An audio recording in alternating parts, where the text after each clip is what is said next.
Sococim Industrie ñoo leen di may seen émission sama kër.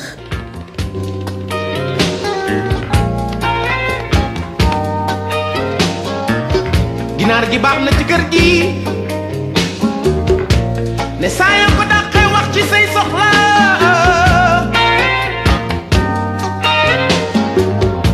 muus mi baax na ci kër gi ne saa yoo ko tuddee waxaale ko say soxla. jërëjëf mbokk yi ci ni ngeen ànd ak ñun seen télévision Futur Média seen émission sama kër di leen dalal ak jàmm ci plateau télévision Futur Média alors tey tamit dañu war a waxtaanee lu jëm ci wàllum location cherté bi nga xamante ni ñu ca gën a bëri ñi ngi yëkkati seen loxo rek di yuuxu di woote wàllu gis ngeen nag série bi nga xamante ni indi woon dañu ko seen émission sama kër daal di daje ak ki nga xamante ni moom mooy Sadi wax ak ñun lu jëm ci wàllum surface corrigée ak yenn loi yu ñu war a rek fëggaat pour ñu mën a lijjanti lu jëm nag ci wàllum location bi mais aussi dalay jëriñ ñu dénk wàllum commerce wax ci lu ci am solo lu ci mel ni daal di tëral observatoire buy yër lu jëm nag ci wàllub njëg yi leneen li nga xamante ni itamit mooy lu am solo di ponk bi mooy agence immobilière yi ak nañuy tënkoo ak liggéey bi ak li nga xamante ni moom moo ñeel kon seen taxawaay ci wàllu woowu tey nag loolu la ñuy waxtaanee ak waa ANAIS nag ñoom ñooy association nationale bi ëmb agent immobilier yi nekk kon fii ci suñu réew Mbaye Sène danañu rejoindre léegi ci kanam ci plateau bi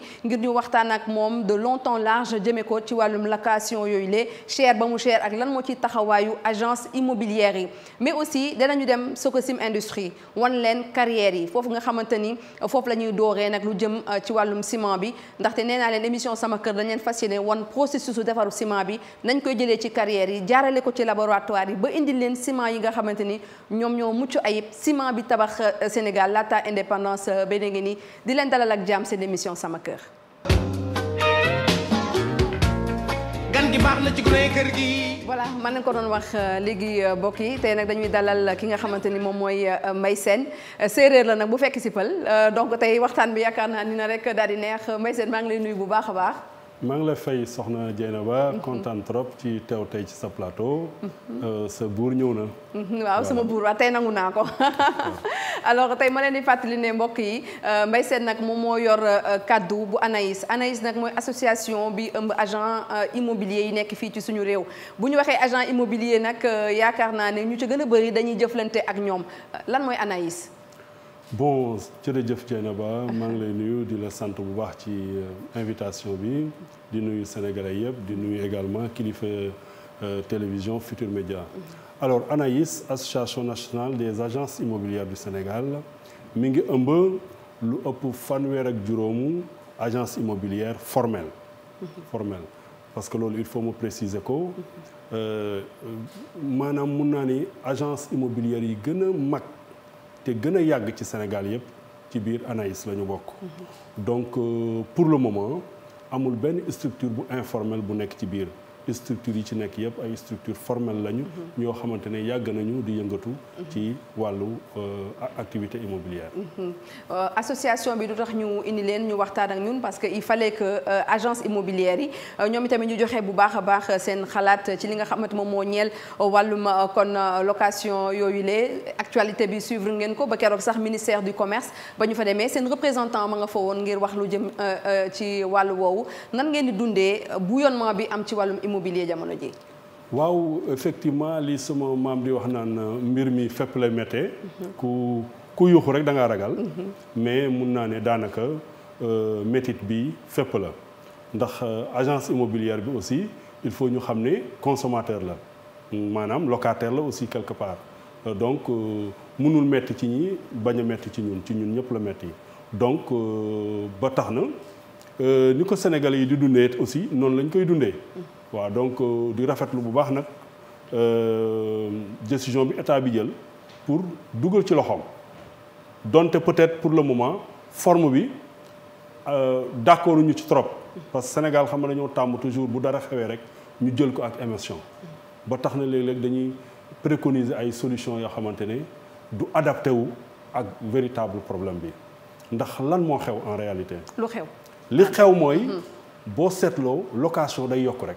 di yokk rek lan moo ko waral loolu il faut ñu poser wu les bonnes questions pour am les bonnes réponses bu ñu amee nag les bonnes réponses donc solution dafay yomb. mais yéen ñi nekk ci wàllu woowu xanaa kay di ngeen poser wu les bonnes questions lan moo waral loolu. li ko indi d'abord c'est la spoliation foncière mooy suuf si dañ ko séddalewul d'une manière équitable daa am ñoo xam ne dañu am lu bari ci suuf am ñoo xam ne mënuñu jot ci suuf si loolu il faut ñu corriger ko benn ñaareel bi mooy li nga xamante ne moom la ñuy jëfandikoo tey jii pour mun a tabax kër amul dara loo xam ne multiplier wul par 3 ou par 4 diggante fukki at jàpp ñaar fukki at yi nga xamante ni ci la ñu génn xam nga yaa ngi wax tout à l'heure benn industrie de cimenterie. ciment tey mënuma comprendre ñetti cimenterie ci biir réew mi. ciment di jar li muy jar. donc loolu war nañ ko xoolaat surtout que xeer la boo xamante ne kenn jox ko mu naan kenn jox ko mu lekk ci biir suuf si rek da nga koy gas jël ko toj ko def ko poussière. donc seeraay bi jéggi na dayoo il faut ñu indi ci ay saafara.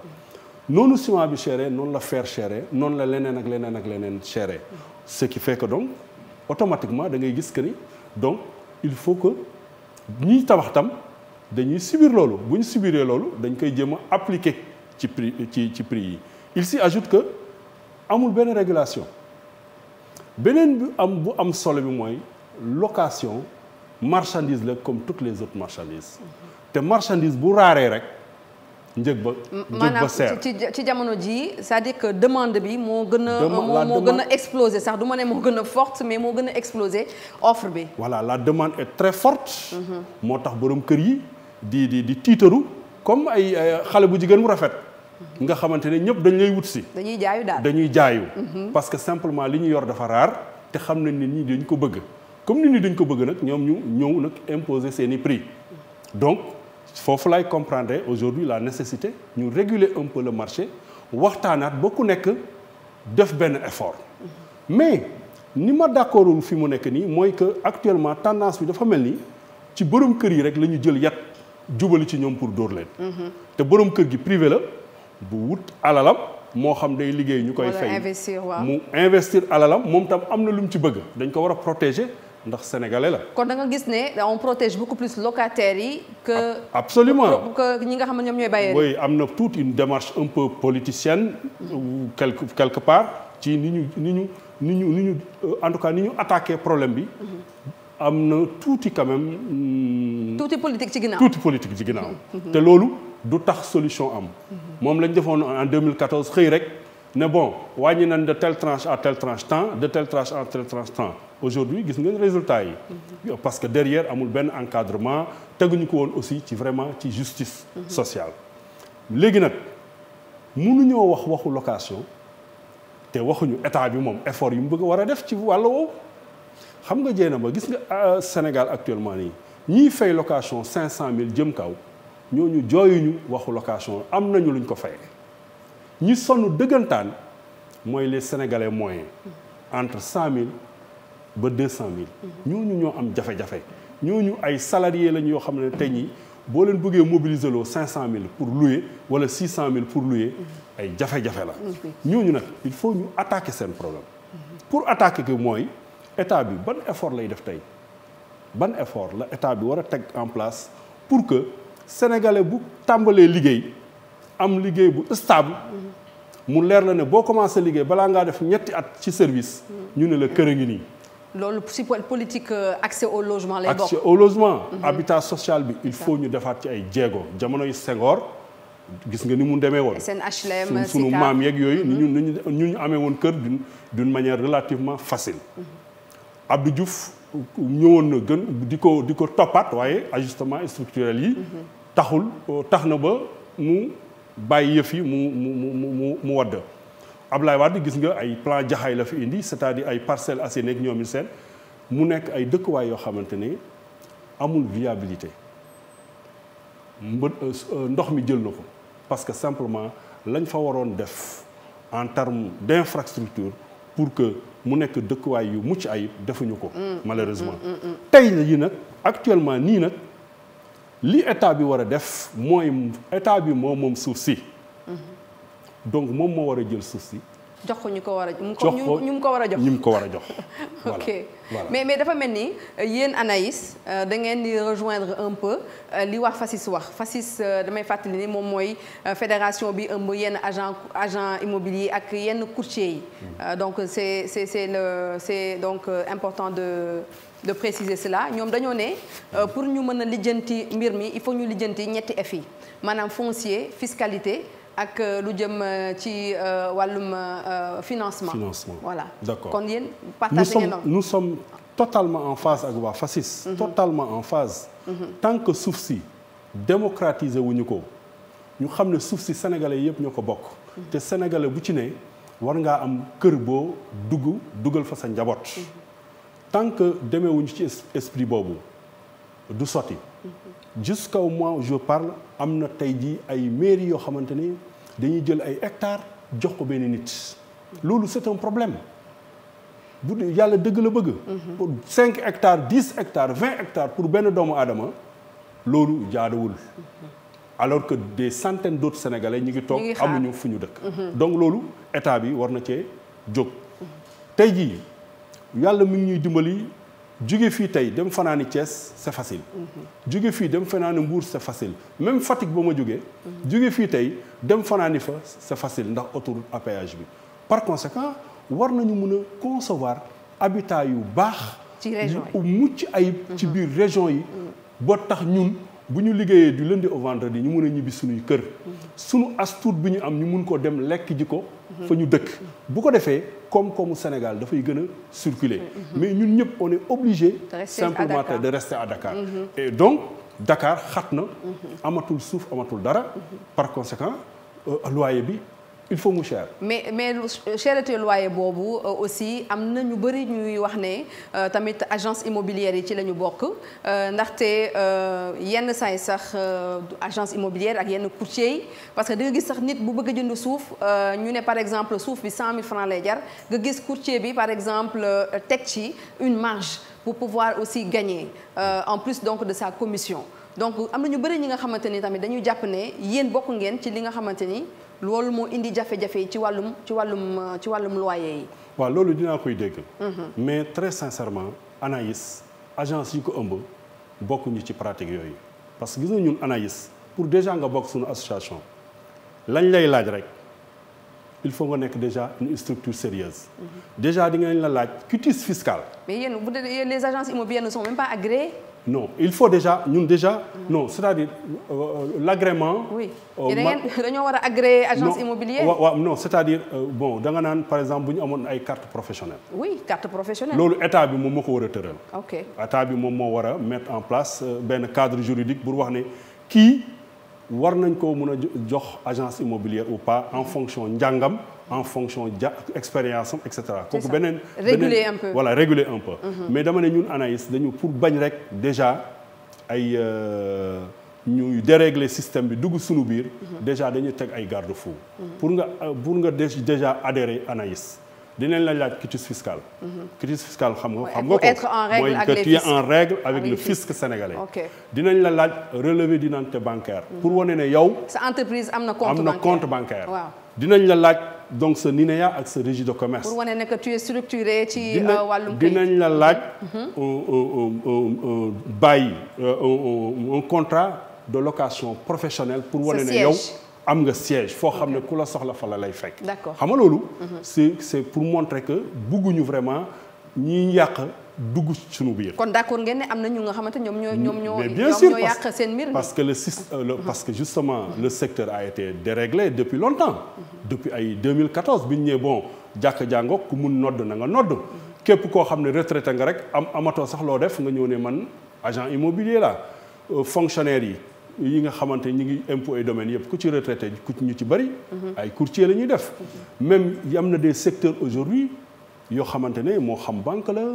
moo xam un peu partout ci secteur yu bëri même chez les notaires beaucoup de gens font maintenant du courtage donc ce qui fait que le système aujourd'hui est totalement déréglé moo tax lépp loo ci wax ni am na ci comme ayib mun naa koo nangu mais mën nga def courtage sax mais nga teg ko ci yoon waaye nag Anaïs bi ma bokk man leer na ma ni amul benn agence immobilière bu bokk Anaïs boo xamante ni dinañ ko jox benn produit pour mu jaay ko mu dem di ci teg ay marge parce que c'est interdit par la loi. Et puis un notaire sérieux sax du ko accepter. Un notaire sérieux du ko accepter ñun li ñu def mooy mandat de vente. yaa xam da nga ñu jox mandat de vente exclusif. mooy que yow kese ñun kese ñun ñoo mun a jaay ou bien mandat de vente simple. avec un taux de rémunération. boo xam ne loi bi sax qui est accepté. voilà loi bi da ko sax encadré. parce que am na montant yoo xamante ne bu ko tolloo rek. n'est-ce pas taux bi dafay am benn fixité. donc ñun ñu jël nag suñuy moyen de communication. ak suñuy pexe yépp fexe ba jaayal la sa produit bu ñu la jaayal la sa produit ñu jot suñu commission. c'est ça mais jël sa produit di ci yokk ay kii. loolu vraiment ñun du pratique boo xam ne te Anaïs dina ko. mais observatoire bi ñu wax boobu yaakaar nga ne tey jii dina mën a régler problème bi. bon nañu dundee yaakaar. j'attends de voir xam nga lu tax. parce que bi ma lire projet de décret bi instituant l'observatoire bi j'ai quand même l'impression que benn genre mangeoire lay doon pour des fonctionnaires. parce que pour man approche bi ñu war a am pour régler affaire loyer bi. ba tey des na. pour man localement lañ ko war a régler. localement gis nga les chefs de quartier dañ leen war a dugal ci biir mbiru location. quartier bu nekk war naa am benn structure bu ndaw boo xamante ne mooy réguler mbir mi c'est-à-dire état dañu bëgg toujours dara bu xewee rek. ñu def ko lu rëy rek ñu def ko lu rëy. jël ay fonctionnaires. alors que le problème c'est à la base. c'est à la base. oui c'est à la base. pour man le chef de quartier. fa ma dëkk man le chef de quartier war naa mun a ne fourchette de prix yaa ngi nii. kenn mënu koo dépasser. képp ku bëgg a louer boo ñëwee demal ci chef de quartier mu jox la n'est-ce pas ne la mbir maa ngi nii. de X la à X. pourtant kayit boobu noonu loi bi da koo instauré ba pare. mais absolument absolument jéenama donc pour man tey def ay observatoire jël budget bu mag jox ay fonctionnaires ñu nekk dans des bureaux climatisés xamuñu lu géej gi di riir di fayee ko ay per diem yu cher à cher pour man. jaru ko réglé wul problème bi en réalité. pour man localement war nañ mën a dugal bàjjenu gox yeeg chef de quartier yeeg directeur yeeg yi nekk localement une solution communautaire. c'est ça am na fu ñu ko def dans certains pays africains. yoo xamante ni noonu lañ ko réglé. mais pas un observatoire pour faire quoi et puis observatoire boo xam ne daanaka amul benn sañ-sañ. comme son nom l'indique observatoire. mais ministre bi tamit nee na wàllum commission bi léegi dañ ko war a xaaj. waaw c'est-à-dire que voilà mu bañ a nekk toujours que ki nga xamante ni moom mooy loué. moom mooy endossé quand même lii di commission bi. waaw xam nga loolu service la benn service la boo xamante ne agent immobilier bi da koy laaj locataire bi te benn yoon la ko locataire bi di fay pour toute la durée de la location boo ñëwee sama agence fekk man ma wut ay bureau loué ko. def clim teg café teg ndox am téléphone am internet di fay ay agent publicité et cetera nga ñëw ma bàyyi sama yiite ànd ak yow dem wan la un local visiter loo ko ak yow. nga bëgg ko ñëw ma defal la contrat et cetera et cetera. imprimé ak yooyu yëpp vraiment ce petit service là très sincèrement bu ñu ko bëggee xañ agent immobilier bi. ba di ne dañ koy xaaj léegi ak bailleur bi parce que am na bailleur yoo xam ne. bu loolu loi boobu bu taxawee. ñoom dañuy jël seeni bien ci agence immobilière. ah d'accord. donc c'est un risque quelque part pour les agences immobilières. te agents yi ak locataires yi ak bailleurs yi ñoom ñëpp ay sénégalais lañu. donc dans les décisions qu'on doit prendre il faut faire attention. il faudrait pas que nga làq kii. pour mën a dóor keneen du dóor ñële. d'accord donc il faut ñu trouver ay solutions dans le calme. et dans la sérénité. précipitation bi ñu ci bëgg a dugal. vraiment man moo xaw a tey sama xel. ma leen di fàttali mbokk yi ne Mbaye Sène la ñuy dalal tey seen émission sama kër ñuy waxtaanee lu jëm nag ci wàllum location bi dégg ngeen lu mu ci wax gis-gisu kon association nationale bi ëmb agent immobilier yu nekk kon fii ci suñu réew mais xam ngeen ne duñ fi indi waa Anaïs te duñu wax aussi jafe-jafe yi nga xamante ni moom moo ñeel seen liggéey parce que lan mooy liggéeyu agent immobilier agence immobilière de manière générale lan mooy liggéey bi ñu ci gën a bari nag daanaka xamuñu. Différence bi donc Mbaye Sène tey jii lan mooy différence entre bailleur ne la yow agence immobilière wutal ma client wala agence immobilière bi gérer ma sama bien. jërëjëf Dieynaba kontaan naa ci tontu laaj boobu. mais da nga may tuuti ma wax la lan mooy déjà sunu xolu métier. le cœur de leur travail. sunu xolu métier. waaw ñetti branche la. ci sunu secteur. benn branche bi gën a transversale mooy promotion immobilière. promotion immobilière mooy ma jóg tey dem wëri terrain bu baax bien placé ba am ko dem wuti financement daal di ñëw dénk ko ab architecte mu tabaxal ma ab immeuble. ma jël immeuble ba def ko ay appartement yii ma loué yii ma jaay. kon donc métier bi depuis construction bi ba jusqu'à l'exploitation. loolu moom mooy promotion immobilière. am na ñi nga xamante ne agence immobilière yi nga xam ne nag seen doole eggul ci dem tabax yi ñooñu dañuy def ce qu'on appelle la gestion immobilière. dinaa ci dellu si tuuti. am na ci ñoo xamante ne tam aussi seen métier moom mooy transaction immobilière. sans compter ce qu'on appelle l'administration de biens. ñoom ñooy dem wuti client jëli voilà wuti client yeeg mooy transaction immobilière mooy yow nga am sa kër. bëgg koo jaay. jox ma ko dénk ma ko ma dem wutal la client nga jaay ko fay ma ab commission. ou bien nga bëgg a jënd sant ma wutal la. ma dem wutal la. maintenant li gën a bëri ci agence yi li ñuy def maintenant c'est ce qu'on appelle la gestion locale immobilière. gestion immobilière mooy Dieynaba Seydou Ba liggéey na TFM ba am kopparam dem jël xaalisam daal di investir jënd ab bien immobilier boobu dëkku ci waaye bëgg na mu indil ko koom-koom mu dem dénk ko ab agence immobilière.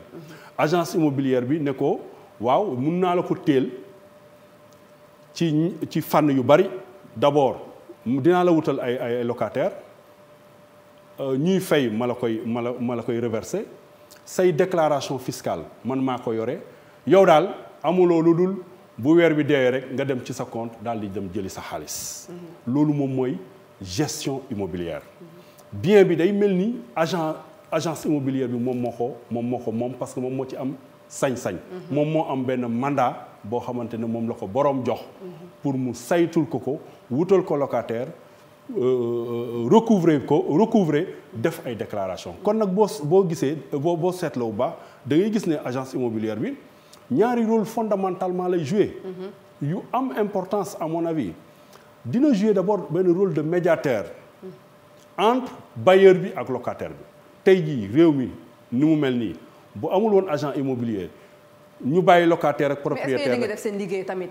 est-ce que agence immobilière yi ñu ngi def seen liggéey yaa ma yenn saa yi tamit locataires yi ñoom dañuy. évidemment voilà évidemment métier boo dem. voilà am na ñu aay am ñu aayul. am ñu mooy aay. am na ñu jub am ñu jubul. c'est ça am na ñu xam seen liggéey am ñu xamul seen liggéey métier boo dem nag. du ci agence immobilière rek. mais dans tous les cas parce qu'on a l'impression que agence immobilière yi moom encaissé rek lañ fi nekkee moom. encaissé rek fin du mois bu jotee ñu ñëw encaissé rek. après c'est bon quoi un excellent travail de médiation. entre le bailleur et le locataire. gis nga bu fi agent immobilier nekkul woon seen diggante. bés bu nekk ñoom ñaar ñu xeex. bés bu nekk ñu xeex mais agent immobilier mooy nekk seen diggante di naxante ak ñoom les deux parties. beneen bi mooy. tey manne financière bi ñuy collecté ci bailleur bi ak même ci locataire bi di ko reverser état bi kenn xamul nu mu toll. donc tey ñun aussi ça veut dire que tom yi yéen a koy oui collecteur d'impôt la ñu. voilà yéen impôt yéen a koy jël. collecteur d'impôt la ñu également. bu ñu fi nekkul woon état bi dina gën a am jafe-jafe pour recouvrer montant yooyu moo tax agence immobilière solom am ci biir réew mi moo tax aussi ñu war ko protéger mais j'ai l'impression que. alors jamono ji ñu nekk nii alors agences immobilières yi elles sont accusées de tous les péchés d'Israël. mais donc, c'est parce que aussi vous ne communiquez pas je suis désolée parce que yéen lii nekk yéen seen liggéey tey boo leen xamee sénégalais yi ngeen xamal leen ne yéen lii moom mooy seen liggéey ku ci nekk xam par exemple fan la seen liggéey commencé ak fan la jeexee. peut-être que ne que du am yi la jafe-jafe de compréhension. waaw bon sama gis-gis nag laay joxe. wax nga dëgg peut-être que communiquer wuñu suffisamment ci sunu rôle. ci li nga xamante ci joxe également suñu xalaat ci mbir yi nu muy doxee ak naka lañ ko war a améliorer et tout peut-être loolu yëpp am na mais fondamentalement sénégalais yi tey seen pouvoir d'achat dafa néew par rapport ak seen bëgg-bëgg le salaire moyen du sénégalais aujourd'hui Dieynaba selon toi ñaata la est-ce que ce salaire moyen là peut même prendre un bon appartement même dans la banlieue non Sénégal loolu mooy véritable problème moo tax état bi il faut mu dugal loxoom bu baax a baax non pas pour mettre seulement un observatoire mais pour prendre des milliards ne lii maa ko teg pour l'habitat social. tey jii les taxes sur les salaires yi ñuy jël ci salaire mais nañ ko def benn cagnotte. les VRS yi nga xamante ne moom la ñuy dagg le salarié mais nañ ko dencal au bout de 5 ans ñu ne ko ñun kat 5 millions ngi nii yoo xamante ne. yaa ko moomoon. tegal nañ la ci 5 10 a ngi nii mais structure boo dem yor sa 10 millions ñu jox la kër nga dëkk. gis nga boo tàmbalee liggéey am kër boo dugg mais da ngay dootoo aigri. c'est ça dootoo gaaw a mer. sa xel day dal sa xel dafay dal. sa xel day dal te dëkk bi coow li muy bari lépp mooy coono yi moom moo attaqué. mais parce que nit yi dañuy kër yi te duñu am kër tamit. te duñu am kër. voilà loolu man fondamentalement il faut que état bi bu mënoon tey ji teg un plan boo xamante ne chaque année mu assurer ne serait-ce que 20 000 logements sociaux chaque année petit à petit au bout de 5 ans léegi ñu résorber le gap bu ñu résorber le gap. mais eh bien ñëppay tranquille. c'est ça voilà. En tout cas c'est très très intéressant yaakaar naa benn émission doyul pour daal di def donc wax ci agence immobilière yi mais surtout ci suñu gap bi ñu am par rapport ak accès au logement lu ñu war a tabax c'est très très important li ci des ci émission bi donc bariwul dañuy dem ci kanam seeti waa Sococim Industrie peut-être aussi ce dernier mot insister aussi sur le fait que ne que yéen ñi di liggéey ci secteur yi dañ leen war a kon réguler de telle façon que ne état aussi dina mën a am benn disons pas poigne mais mu mën a xam am visibilité sur ce que font quand même les agences immobilières. sur deux aspects laa bëggoon a wax mooy d'abord ci mesures yi état bi war a jël na défiscaliser aussi na défiscaliser n'est-ce pas yenn loyer bu paasewul 150 000 état bi bu mu ci jël dara na ko bàyyi bu ko defee ka doon louer 150 000 dina mën a louer 120 000 ou bien 110 000 mais tant état bi bu wàññiwul impôt yi nga xam ne moom la teg borom kër yi ba pare bëgg tam borom kër yi seen koom-koom mu jëlaat ci jox locataires yi je crois que dina am ay jafe-jafe. beneen bu mooy régulation. c'est vrai que les bailleurs aussi il faut les protéger. Parce qu'un investissement n'est jamais facile. D'ailleurs le projet de décret. C'est ça. Les instructions du chef de l'État foofu la wax dafa ne nañu xool nu ñuy réguler loyer yi sans léser les propriétaires. ñun ñu ngi juste ci digg bi faraluñu bailleur faraluñu locataire. parce que simplement ñoom ñaar ñëpp ñun dañu am intérêt ci ñoom. ndax kii daf ñoo dénk këram di ñu fay commission kële tam bu ñëwul luye si ñun duñu am lu ñu jëndee ceeb du dëgg. kon ñun ñoom ñaar ñëpp vraiment ay partenaires lañ chez nous. donc amuñ ci kuñ ci faral ak kuñ ci dul faral. et ensuite comme li ma la wax tout à l'heure ay consommateurs lañ comme tout le monde. maintenant je terminerai par dire que secteur bi dafa déréglé. lu nekk ci nekk te jamono jii ñu nekk nii daa am bëri ay enjeux yu ci ne tey jii blanchiment d'argent bi loolu yëpp ay risques la yoo xam ne dafa ñëw gane ci métier bi. donc métier bi il faut ñu réguler ko xam kan moo ci ne kan moo ci war a ne. naka la war a mel ban xam-xam la war a amee. loolu lépp pour man c'est des choses importantes yoo xam ne état bi war na cee bàyyi xel. En tout cas merci beaucoup Mbaye Sène ci ni nga ñu nangoo interview bi di la si gërëm bu baax a baax di nuyu aussi seen présidente donc association di madame Cathy Suarez voilà c'est ça di ko remercier bu baax a baax en tout cas ñun suñu antenne ubbil nañ leen ko suñu ay plateforme ubbil nañ leen ko soo leen bëggee communiquer ci intérêt sénégalais yi donc vous êtes les bienvenus bien entendu ci suñuy ci si nga xamante ni ñun ñoo ko moom maanaam actualité immobilière. Absolument merci beaucoup yow aussi yaa ngi ciy béy sawar parce que émission bi macha allah lépp rafet na te ñun ngay jàppale finalement. Voilà merci beaucoup. Merci beaucoup donc monsieur Sène léegi nag dañuy dem ci page de pub bu ñu ñëwee donc wax leen Sococim Industrie lu muy liggéeyal Sénégal. ne saa yoo ko dàqee wax ci say soxla. benn itti rek la am muy bokk ci ñuy taxawal ak tabax taax yu kawe te wóor lool rax ci dolli di saafara yéenay bépp client yoon wi sori woon na te metti lool. waaye sant naa yàlla bi ma ànd ak Sococim ak Sima 32.5 ak 42.5 bi kenn dul gam-gamle saa su ma wàccee damay ànd ak cawarte ak bànneex bu mat sëkk ànd ak Sococim ngir liggéey bu wóor ci bànneex Sococim. baax a baax waa Sococim Industrie ci li nga xamante ni moom moo daal di ñeel publicité bi xam ngeen ne sànq wax naa leen ko ci ndorteel gi dañoo fas yéene nag ci saison bi indil leen Sococim Industrie na muy jëlee kon xeer ya comme ni ko monsieur Sène waxee tojati ko ba daal di koy def ciment laboratoire fañ koy jaarale pour gis qualité bi ak leneen li nga xamante ni moom lañ ci rek daal di dugal pour ciment bi mën a mucc ayib loolu lañ leen fas yéene kon indil ci saison bu bees bi moo tax dañuy tàmbali carrière yi ñu dem xool nag waa Sococim Industrie fi ñuy rek daal di kon jëlee xeer yi nañu liggéeyee carrière yi ak ki nga xamante ni moom mooy Pape Bow moom moo jiite carrière yu Sococim ñu ñëwaat ci plateau bi. ne saa yoo ko dàqee wax ci say soxla. asalaamaaleykum Dieynaba dalal nag jàmm ci Sococim Industrie fi ñu nekk nag mooy carrière u Bargny donc man la Pape Mbow directeur carrière u Sococim Industrie maay gérer exploitation minière yi mooy fépp foo xam ne fa la ñuy jëlee xeer pour defar ciment bi nga xam ne moom la ñuy fabriquer ci biir Sococim Industrie. lan mooy carrière. alors buñ ne carrière mooy fépp foo xamante ni dafa am benn suuf bu ñuy tuddee roche muy xeer boobu nag mooy xeer bi nga xamante ni moom la ñuy utiliser pour defar ciment plusieurs façons xeer nag moo am mais ñun ñi nga xam ne ñun suñu jàng mooy géologie dañuy xool par exemple xeer yi nga xam ne muy calcaire muy argile moom la ñuy boole toj ko jaxase ko wal ko ba mu mokk boole ko mélanger ko lakk ko bu génnee mu nekk lu ñu tuddee clinker boobu nag moom la ñuy walaat encore ba mu mokk rub nekk farine nekk pëndëx ñu jël ko defaree ko ciment.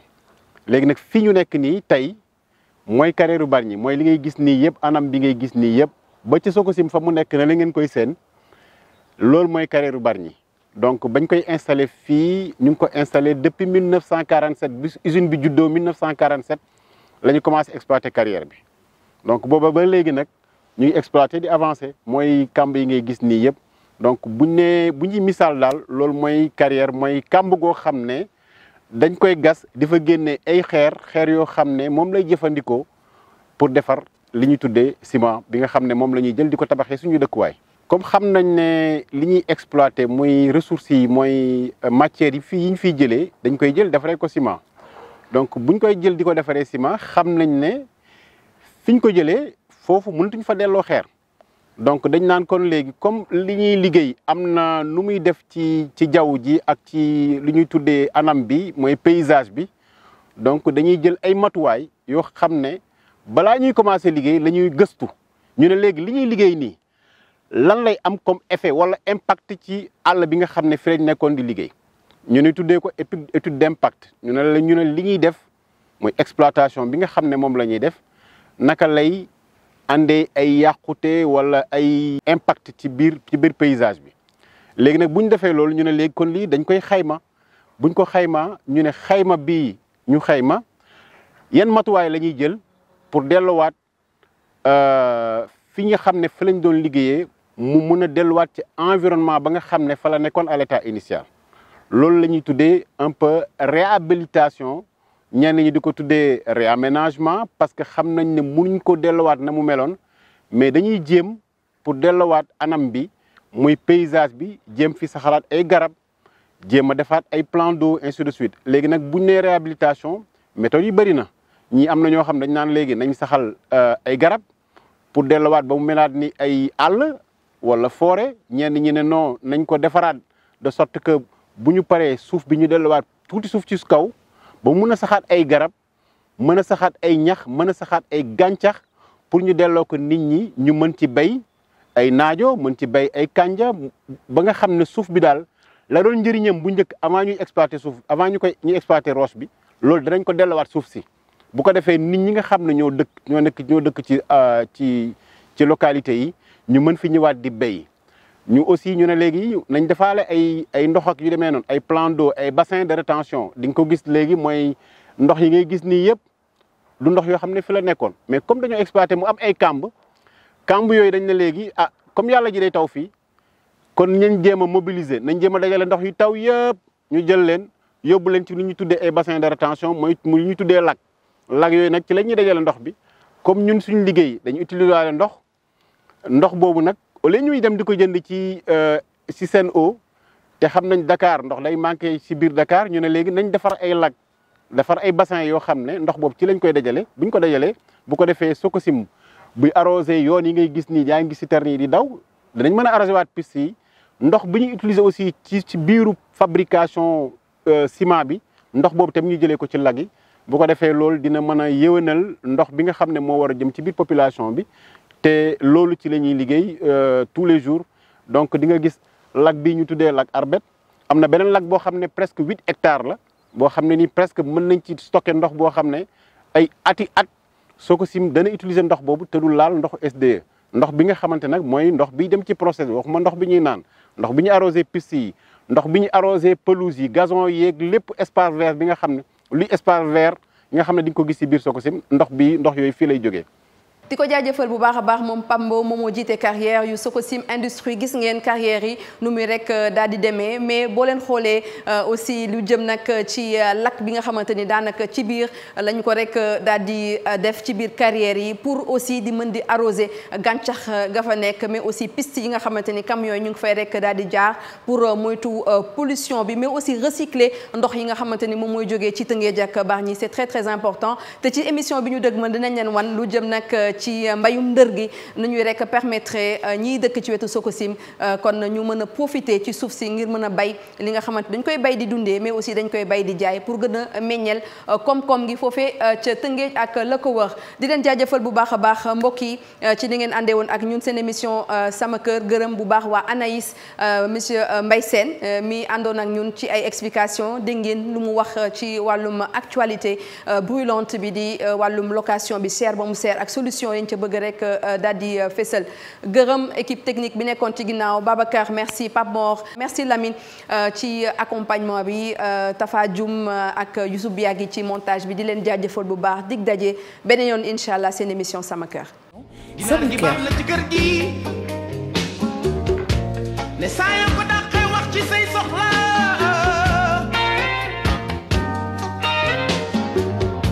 muus mi baax na ci kër gi. ne saa yu ko tuddee waxaale ko say soxla gan gi baax na ci gune kër gi ne lu fi